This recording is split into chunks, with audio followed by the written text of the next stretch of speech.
मोशी कचऱ्याचा ढीग दुर्घटनेमध्ये अडकलेल्या लोकांची शोध मोहीम आणि त्या लोकांना रेस्क्यू ऑपरेशन करून बाहेर काढण्याची मोहीम आज देखील चालू आहे. 2 दिवस उलटून गेलेले आहेत तरी देखील हे कार्य चालू आहे. कालचा अर्धा दिवस, कालची पूर्ण रात्र, आजचा पूर्ण दिवस आणि आजची रात्र. आत्ता सध्या परिस्थिती अशी आहे की या ठिकाणी जो प्रचंड संख्येमध्ये डोंगर जो कचऱ्याचा होता तो हटवण्याची मोहीम अजूनही चालू आहे.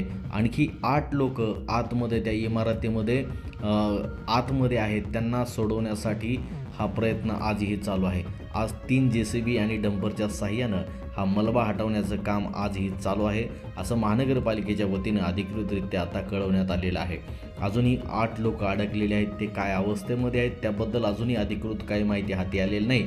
परंतु आत्तापर्यंत हाती आलेल्या माहितीनुसार 23 लोक या दुर्घटनेमध्ये अडकली होती. या 23 पैकी सुरुवातीलाच काल 5 लोक पळून स्वतःच बाहेर आले. त्यानंतर आज दिवसभरामध्ये कालपासूनच्या ऑपरेशनमध्ये आत्तापर्यंत 9 लोक सुखरूप बाहेर काढलेले आहेत. त्यापैकी एक व्यक्तीचा दुर्दैवी मृत्यू झाला आहे असं महानगरपालिकेच्या वतीने अधिकृत सांगितलेलं आहे. परंतु काही माध्यमांमध्ये आलेल्या बातम्यांनुसार 3 लोकांचा मृत्यू झाला आहे असं देखील सांगण्यात आलेलं आहे. परंतु आपण अधिकृत आकड्यावरती सध्या तरी विश्वास ठेवून एक व्यक्ती या ठिकाणी दगावला गेल्याची जी घटना आहे ती अधिकृतरित्या या ठिकाणी आपण सांगू शकतो. आत्तापर्यंत हाती आलेल्या बातमीनुसार 23 लोकांपैकी 9 लोकांना रेस्क्यू ऑपरेशन करून बाहेर काढलेलं आहे. एक व्यक्ती दुर्दैवाने दगावलेला आहे आणि आणखी 8 लोक या कचऱ्याच्या ढिगाऱ्याखाली गुडूप झालेल्या या इमारतीमध्ये, इमारत देखील कोसळलेली आहे, त्यामध्ये अडकलेले आहेत अशी सध्या तरी परिस्थिती आहे. 2 दिवस झालं अजूनही हे सर्च ऑपरेशन आणि रेस्क्यू ऑपरेशन चालू आहे.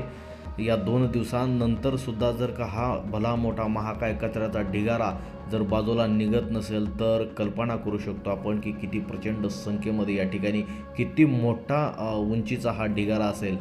तो पावसामध्ये संततधार पाऊस, गेली 4 दिवस संततधार पाऊस होता, मुसळधार पाऊस होता. या मुसळधार पावसामध्ये हा भिजलेला ढिगारा, जेव्हा महाकाय ढिगारा एखाद्या इमारतीमध्ये कोसळल्यानंतर त्याची जी तीव्रता होती त्या इमारतीला देखील झेपलेली नाही आणि इमारत देखील पत्त्यासारखी कोसळलेली आहे.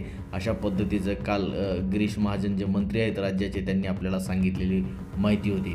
आणि गेली 2 दिवसापासून आज देखील आत्ताच्या परिस्थितीत देखील हा मलबा बाजूला काढण्याचा प्रयत्न महानगरपालिका प्रशासन, NDRFचे जवान, त्याचबरोबर भारतीय सैन्य जवान, पोलीस प्रशासन आणि महानगरपालिकेचे विविध विभागाची लोक या ठिकाणी करतायत.